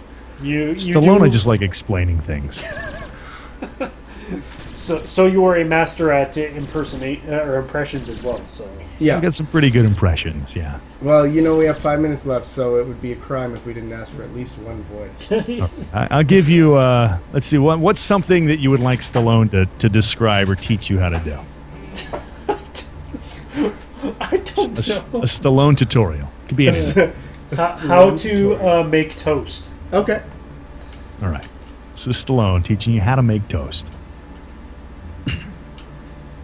The key to having a good toast in the morning is, you gotta get up and you gotta have fresh bread. You go in the kitchen, you open up the bread and make sure it's not all moldy. You get out your toaster and you get out the butter. Butter is a key ingredient to having good toast. Toast without butter is not toast at all. It's just some crispy, crappy stuff. So you pop the toaster in the bread, you pop the bread in the toaster, you put the lever down, pops up out the top, you slap the butter on it, wait a couple of minutes, right? It's gonna allow the butter to melt into the toast, and then it's incorporated, it's in the middle, it's all together. And then you got your toast. It's great, it's delicious. Wow, that's amazing. I'm thoroughly impressed at the improvisation and the impression. It's awesome. So that's just something fun I do. Like, people will be like, hey, Stallone, tell us how to fold our underwear. And so I'll just go into it. And just have So Killer Peachy hit us up on Twitter and said the O1 and FPR, which is true. The two factions is O1 and FPR. So, Yes. yeah. The truth lies with O1. Down with the dirty FPR. Right? That's me as well. I also chose O1. Oh, we're going to be friends. All right, but I think that's about as much time as we have for today, guys. So I just want to thank you again, Mike, for helping us out here and setting this up. This has been awesome and amazing, and I've been looking so forward to playing the Repopulation with you. So thank you again. Yeah, it's been great. This has been lots of fun. It's been a blast, guys. Thanks for having me. Alrighty. And everybody else, thank you so much for joining us, guys. You know how much love we have for you, and we hope you love us just as much. So from everybody here at Average Giants and everybody at IGM, much love, and I guess we'll see y'all next time. Yeah, for another exciting week of games and stuff. We have some pretty big ones coming up. We do. We do. But check it out later. Yeah. Until then. Yeah. Come back. Yeah.